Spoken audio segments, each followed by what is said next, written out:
오늘 본문의 말씀 의지해서 전심으로 돌아오라는 제목으로 하나님 말씀 나누도록 하겠습니다. 사무엘하 마지막 시간입니다. 사무엘하 우리가 22주 동안 나눴는데요. 오늘 그 마지막 이야기를 좀 나눠보도록 하겠습니다. 다윗의 마지막 그 기록인데, 다윗에 대한 11개도 좀 나오긴 하지만 다윗의 인생에서 어찌 보면 사무엘하의 마지막 장면인데 좀 더 멋지고 좀 더 웅장하고 대단한 기록이 좀 남겨 있으면 좋겠다 하는 생각을 해보게 되는데, 오늘 24장은 그렇진 않습니다. 그러니까 제가 몇 주 동안 말씀드렸지만 21장부터 시작되는 내용은 사무엘하에 추가된 내용처럼 시대와 상관없이, 시대 순서와 상관없이 꼭 이 이야기는 좀 짚고 넘어가야겠다 하는 이런 개념으로 하나씩 들어와 있는 내용인데요. 그 마지막에 다윗이 했던 인구조사에 대한 내용이 들어와 있습니다. 그래서 이 인구조사 자체가 나쁜 것은 아니지만 이 안에 담겨있는 어떤 실수, 연약함, 그러면서 교만함, 이런 것에 대해서 하나님이 어떻게 진노하셨는지, 그리고 어떻게 회복되는지 그 이야기가 나와 있습니다. 오늘 본문 뒷부분 읽었지만 사실은 1장 1절부터 전체가 본문인데요. 1절만 한번 읽어보도록 할게요. 1절 같이 읽겠습니다. 시작. 여호와께서 다시 이스라엘을 향하여 진노하사 그들을 치시려고 다윗을 격동시키사 가서 이스라엘과 유다의 인구를 조사하라 하신지라. 자, 그런데 여기 가만히 좀 봐야 됩니다. 여호와께서 다시 이스라엘을 향하여 진노하셨습니다. 다시라는 말이 들어가잖아요. 그럼 이건 뭐예요? 원래 진노했는데 또 다시 진노하신 거예요. 그러니까 이스라엘 백성들이 반복하여 죄를 짓는 겁니다. 하나님이 진노하셨어요. 자, 유다의 인구를 조사하라 하신지라. 그러면 인구조사는 누가 시킨 거예요? 조사하라 하셨으니 하나님이 하라고 한 거예요. 근데 왜 다윗의 그 실수이며 다윗의 범죄인가? 이 질문이 있게 됩니다. 자, 역대상에 똑같은 장면이 나와요. 역대상 21장 1절 한번 보겠습니다. 역대상 21장 1절 같이 읽어볼까요? 사탄이 일어나 이스라엘을 대적하고 다윗을 충동하여 이스라엘을 계수하게 하니라. 자, 여기서는 누가 다윗을 충동했어요? 사탄이 했어요. 아까 사무엘하 본문에서는 여호와께서 다윗을 격동시키셨어요. 근데 역대상에서는 사탄이 충동하여 이스라엘을 계수하게 하니라. 어떻게 된 일일까요? 왜 사무엘서에는 하나님이 계수하라 했고 역대상에는 사탄이 충동했다 이렇게 기록되어 있을까? 이 질문을 할 수 있습니다. 그러면 원인 자체가 시작이 다른 것 같은데, 여러분 가만히 생각을 해보면 사탄이 충동할 수 있고 유혹할 수 있어요. 근데 여러분, 사탄이 하는 모든 일들은 하나님이 허락하시지 않으면, 허용하시지 않으면 안 됩니다. 그러니까 하나님이 통치하시는 하나님의 섭리, 하나님의 통치 가운데 이 모든 일들이 있는 거예요. 예를 들면 욥을 생각해 보면 욥기 1장이 그렇게 시작이 됩니다. 욥을 고소하고 고발하고 욥에 대해서 이야기하는, 충동질하는 그 사탄의 이야기를 들으시면서 하나님께서 허용하셔요. 하나님이 허용하시는 범주 안에서 사탄이 욥을 괴롭히는 이야기로 욥기 1장이 시작이 됩니다. 그래서 이 인구조사도 다윗의 실수이며 다윗의 연약함으로 기록되어 있지만 1절에 보면 하나님이 마치 그렇게 하게 하셨다가 혼을 내신 것 같은 그런 내용이 아니라 하나님이 허용하셨어요. 왜요? 이스라엘이 범죄함으로 다시 진노하셔서 그가 그 이스라엘 백성들에게 알리고 싶은 말씀, 다윗이 깨닫게 하시고자 하는 내용이 있었습니다. 그 안에서 사탄이 충동하여 인구조사를 하겠다. 이 내용을 합쳐서 생각해 볼 수 있다는 거죠. 하나님이 진노하셔서 이스라엘의 범죄를 심판하시는데 사탄이 그 안에서 활동할 수 있었고 유혹한 것. 그래서 그 유혹에 넘어져 범죄한 것. 이렇게 정리해 볼 수 있습니다. 자, 그럼 그 다음. 다윗은 왜 인구조사를 한 걸까요? 왜 이 인구조사가 충동하여, 그러니까 사탄의 충동질 그리고 격동하여 인구조사를 했다라는데 이 인구조사는 왜 한 걸까요? 그 질문에 답을 찾아봐야 됩니다. 제가 서두에도 말씀드렸지만 인구조사 자체가 나쁜 건 아닙니다. 왜냐하면 성경에도 인구를 조사하는 장면은 이미 몇 번 나옵니다. 출애굽하여 이스라엘 백성들의 수를 셌던 적도 있고요. 민수기를 보면 민수기 자체가 이름이 백성의 수를 센 거예요. 그래서 민수기도 인구조사가 앞과 뒤에 두 번이나 나와 있거든요. 근데 문제는 뭐냐면 이 인구조사와 다윗의 인구조사가 다른 게 뭐냐? 하나님이 계획하시고 하나님이 하나님의 목적을 이루시기 위한 하나님의 뜻이 있었어요. 하나님의 목적을 이루는데 쓰였던 인구조사였다면 이 인구조사는 그렇지 않아요. 대표적으로 알 수 있는 것이 하나님은 그 인구조사를 통해 하나님이 알려주시고자 하는 내용들을 주셨고 그 일을 집행하는 사람들은 누구였냐면 제사장이었습니다. 그래서 하나님은 인구조사를 행하게 할 때 그 인구조사와 더불어 무엇이 행해졌냐면 제사가 함께 행해졌어요. 속죄제가 함께 행해졌었다. 그런데 다윗의 인구조사는 속죄제가 없어요. 제사와는 상관이 없습니다. 심지어 제사장들이 인구조사를 행했는데 다윗의 인구조사는 누가 주도했냐면 요압 장군이 주도합니다. 그래서 심지어는 요압이 그 일을 행하다가 왕한테 그런 얘기해요. 이거 아닌 것 같은데요. 이거 꼭 해야 됩니까? 뭐 이런 만류하는 내용도 잠깐 나오는 것을 보게 되는 거죠. 자, 9절 한번 보겠습니다. 9절 말씀 한번 볼까요? 9절. 요압이 백성의 수를 왕께 보고하니 곧 이스라엘에서 칼을 빼는 담대한 자가 몇 명이요? 80만 명. 유다 사람이 50만 명이었더라. 칼을 빼는 담대한 자 이렇게 나오잖아요. 그럼 뭘 센 거예요? 군사를 센 거예요. 군사력이 이만큼 된다는 거예요. 장수가 칼을 빼서 군인들이 징병과 관련된 인구조사고요. 군인의 숫자를 센 겁니다. 이건 뭐냐면 당시의 군사력과 이스라엘의 힘과 그를 가지고 있는 능력을 확인하고 그리고 과시하고자 하는 수단입니다. 많은 사람들이 그렇게 얘기하지 않았겠어요? 한 번은 우리가 이만큼 이제 우리 숫자를 많은 제국들이 자랑하는 그 자랑을 들으면서 우리도 우리의 병력과 우리의 숫자와 우리의 군사를 확인하고 자랑해야 되지 않겠는가? 수많은 사람들이 얘기하지 않았겠습니까? 여러분, 숫자는 그렇게 얘기합니다. 가치 중립적이다. 뭐 이런 표현을 하거든요. 숫자는 숫자예요. 숫자는 셈을 위한 겁니다.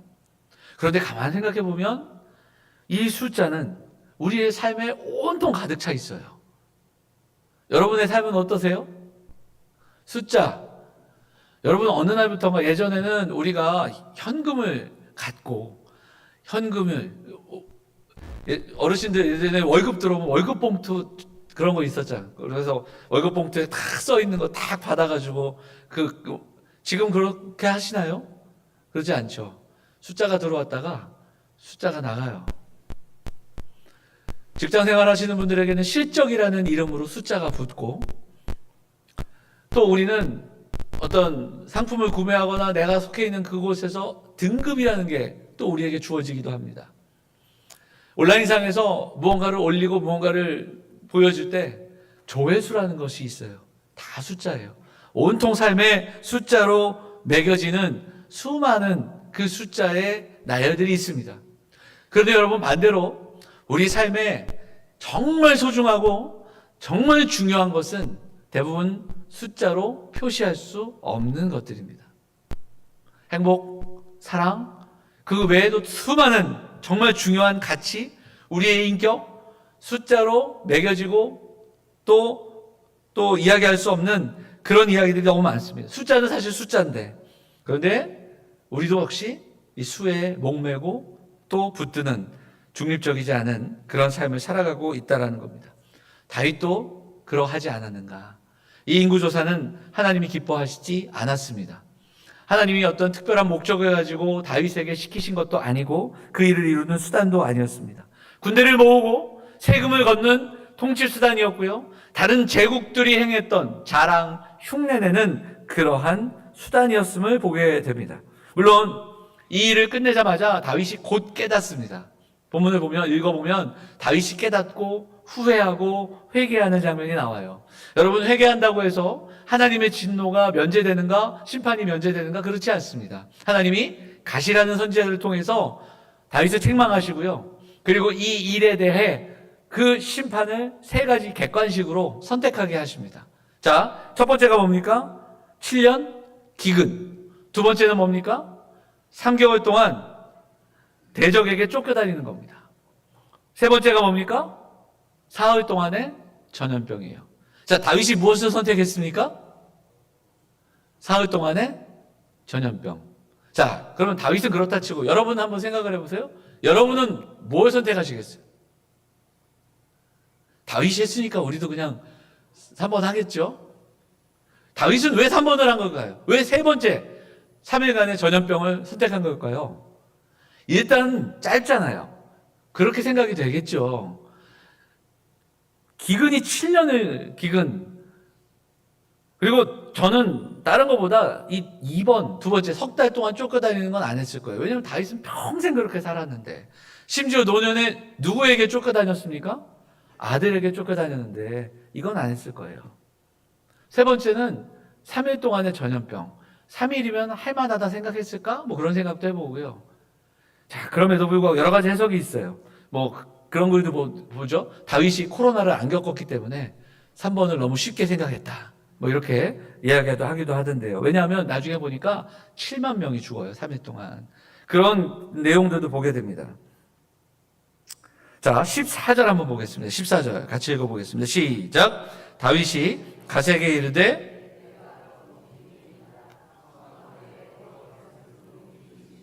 우리가 여호와의 손에 빠지고 내가 사람의 손에 빠지지 아니하기를 원하노라 하는지라. 이 14절을 가만히 묵상해 보면 정답은 아닐지라도 다윗이 갖고 있었던 고민과 묵상이 담겨 있습니다. 사람의 손에 더 이상 빠지지 않겠다라는, 하나님의 손만, 하나님만 의지하겠다 생각을 해보면, 가뭄이 시작되고 기근이 오면 어떤 일들이 있게 됩니까? 왕이 해야 될 일은 백성을 굶어 죽지 않게 하는 일이에요. 그러면 우리나라에 기근이 있고 가뭄이 있으면 어디에 손을 벌립니까? 다른 나라에 손을 벌리게 되는 거예요. 어떻게든 살아야 되니까 이웃 나라들 의지하게 되고 원조를 받을 수밖에 없는 겁니다. 두 번째, 누군가에게 쫓겨다니는 것 자체는 사람을 피해야 되고요.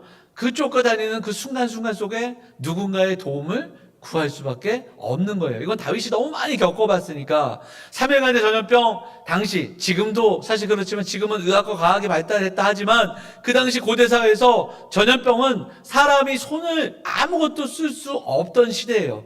병은 오직 하나님께만 달려있는 일이기에 하나님께만 매달리고자 하는 그 마음, 하나님의 손에 맡기겠다, 하나님께만 매달리겠다는 마음이 담겨 있는 고백이 아닌가 생각하게 됩니다. 하지만 역시 아까 말씀드렸지만 3일 만에 7만 명이 죽게 되고요. 다윗이 다시 한번 하나님 앞에 무릎 꿇고 기도합니다. 하나님, 나를 죽여주십시오. 17절에 보면 청하건대 주의 손으로 나와 내 아버지의 집을 치소서. 우리가 내가 잘못한 거니까 백성들 그만 그러면서 하나님 앞에 간절하게 기도하는, 안타깝게 기도하는 다윗의 기도가 나와 있다라는 겁니다. 사랑하는 여러분, 다윗의 마지막 이야기 중에 하나, 인구조사 이 이야기, 그리고 이 내용을 묵상하면서 다윗의 인생을 한 번 더 돌아보게 되고요. 그 인생에서 비춰지는 모습 속에 우리를 돌아보게 됩니다.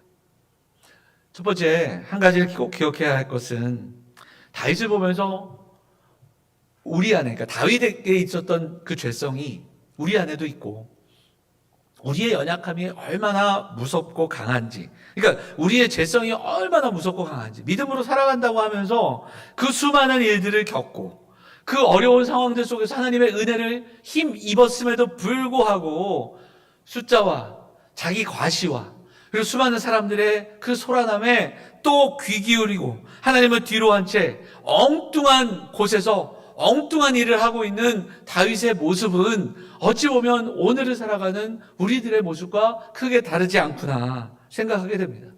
어제 새벽에 학개서를 나누면서 그런 말씀을 드렸어요. 구약 성경의 그 많은 이야기들을 몇 가지 주제로 요약을 해보면 그 중에 하나가 뭐냐면 돌판과 송아지의 싸움이다. 이런 이야기를 드렸습니다. 돌판이 뭡니까? 하나님의 말씀, 하나님의 은혜를 상징하는 돌판. 송아지는 뭡니까?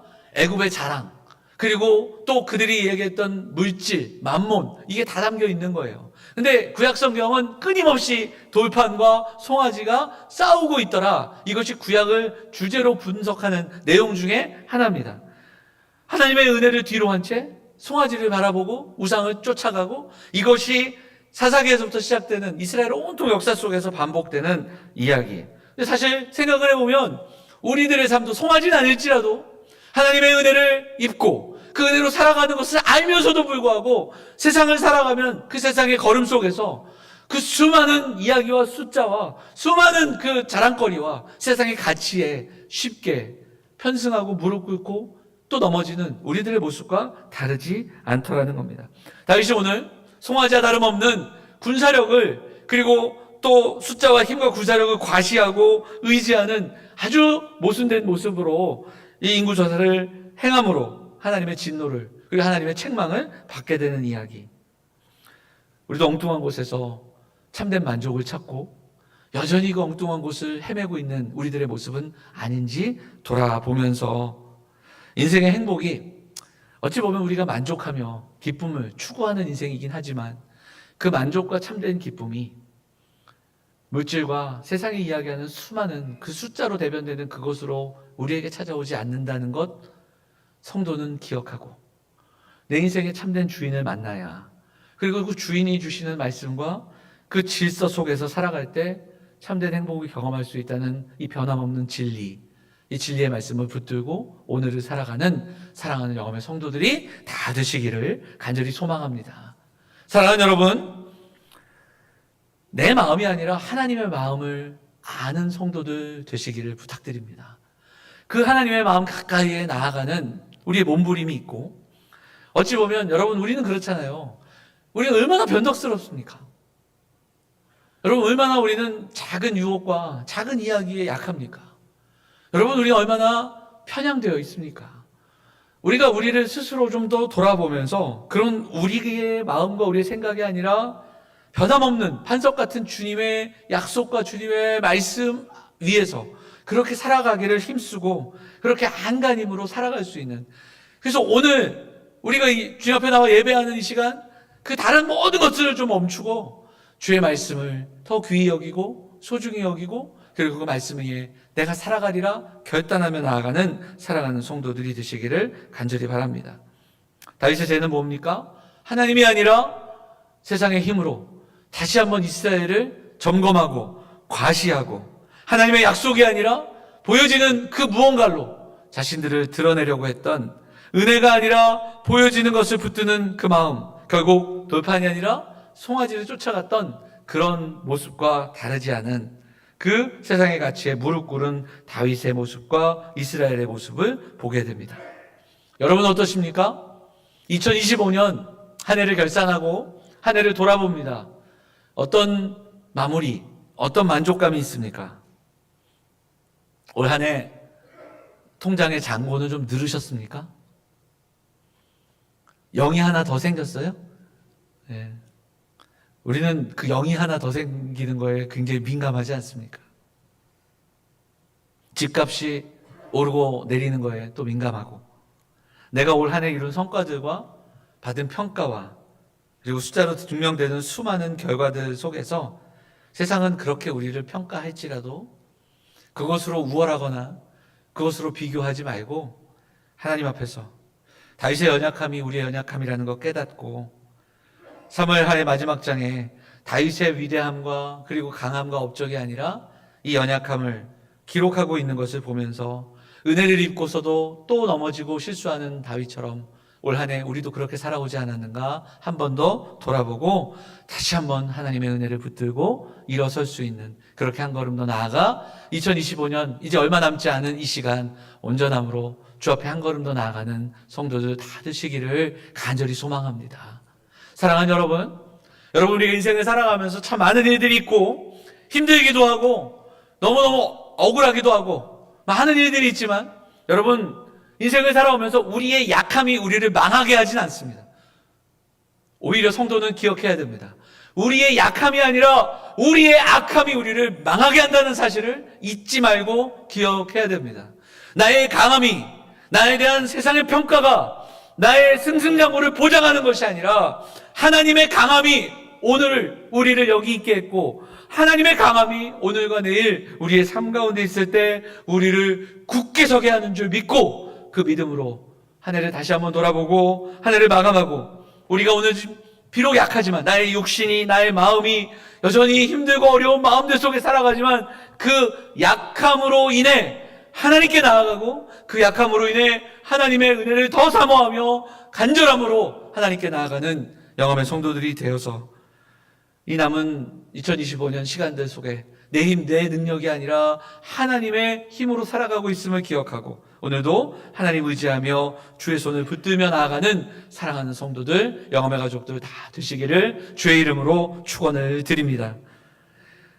다윗의 인구조사 통해서 우리가 은혜를 입고도 연약한 다윗이 우리의 모습이며 이 땅을 살아가는 우리의 모습이라는 것을 묵상해 볼 때 우리에게 소망이 있다면, 결국 다윗이 하나님 앞에 간절히 회개하며 제단을 쌓을 때 하나님이 다윗에게 원하셨던 모습으로 돌아갈 때 하나님이 기도에 응답하시고 다시 회복시키시는 이 이야기를 통해 회개하는 자, 회복하는 자, 하나님 앞에 회복해 하시는 그 은혜를 묵상하며 함께 말씀 붙들고 기도하기를 원합니다. 다윗은 인구조사 끝나자마자 깨닫게 돼요. 내가 이거 잘못한 것 같다. 후회를 하고 회개를 하고, 그리고 아까 말씀드렸던 대로 그 세 가지 징계 중에 하나를 경험하게 됩니다. 그리고 진심으로 회개하게 되고, 마지막에는 청하건대 주의 손으로 나와 내 아버지의 집을 치소서, 나를 죽여달라고 백성들을 위해 중보하고 기도하는 다윗의 간절함을 볼 수 있습니다.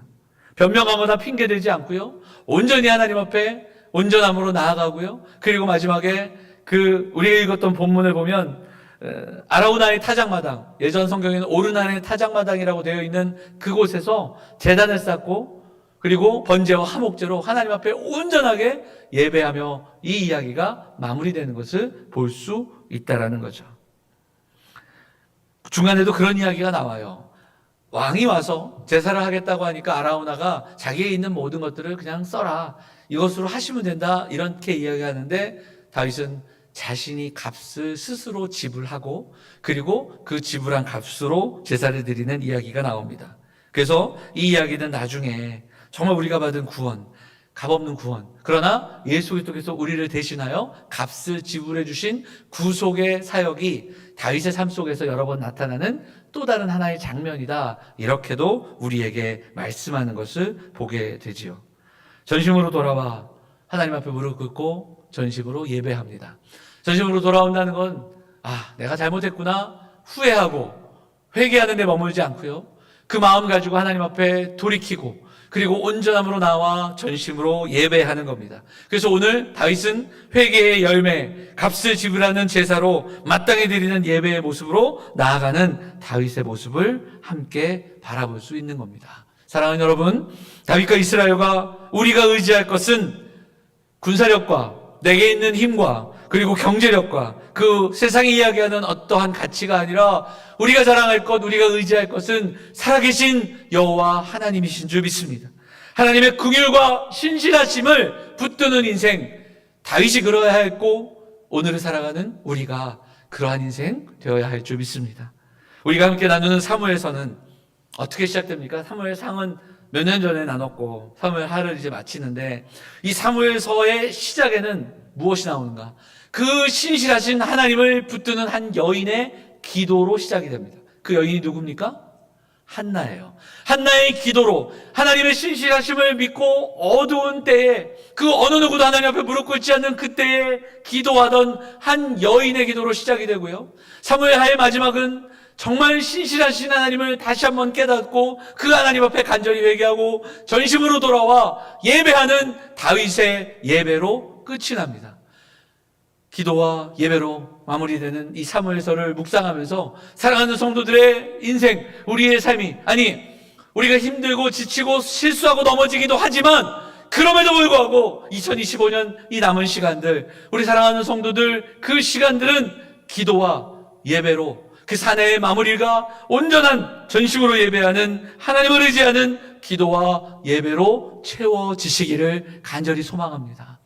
그렇게 예배하고요, 그렇게 간절함으로 나아갈 때, 이게 아리우나의 타작마당이 잠깐 나오지만 여러분, 이곳이 훗날 솔로몬이 성전을 세운 자리가 되는 것을 보게 됩니다. 다윗의 실패와 회복의 자리가 이후에 이스라엘 백성들이 하나님을 만나는 그 예배의 중심지가 되는 것도 보게 됩니다. 우리 인생에도 넘어짐이 있고 멈춤이 있고 또 연약함이 있습니다. 때로는 숫자와 송아지를 향한 갈망과 유혹도 있습니다. 부끄럽고 후회되는 순간들이 올 한 해도 우리에게 분명히 있습니다. 얼마 남지 않은 2025년 다윗처럼 깨닫고 그리고 돌아와 전심으로 예배하며 단을 쌓는 사랑하는 성도들이 되어야 할 줄 믿습니다. 2025년 12월 이제 얼마 남지 않았습니다. 우리 모두가 전심으로 예배하고 하나님의 은혜를 구하고 올 한 해도 여기까지 인도하신 하나님의 은혜 앞에 살아가고자 하는 결단과 그리고 그 은혜를 붙드는 저와 여러분 되어서 우리를 새롭게 하시고 복된 인생으로 이끄시는 하나님의 그 도우심을 경험하는 성도들이 되시기를 간절히 축복합니다. 다윗의 인생, 그 회복의 열쇠가 바로 기도와 예배였듯이 우리의 연약한 인생을 보듬으시고 오늘도 인도하신 하나님, 그 하나님 앞에 다시금 우리의 마음을 내려놓고 전심으로 단을 쌓고 예배하고 전심으로 나아가 우리를 회복시키시는, 우리의 가정을 회복시키시는, 우리의 공동체를 새롭게 하시는 하나님의 은혜를 경험하며 또 올 한 해를 마무리하고 새로운 한 해를 준비할 수 있는 사랑하는 성도들, 사랑하는 가정들, 우리 영암의 성도들 다 되시기를 주의 이름으로 축원을 드립니다.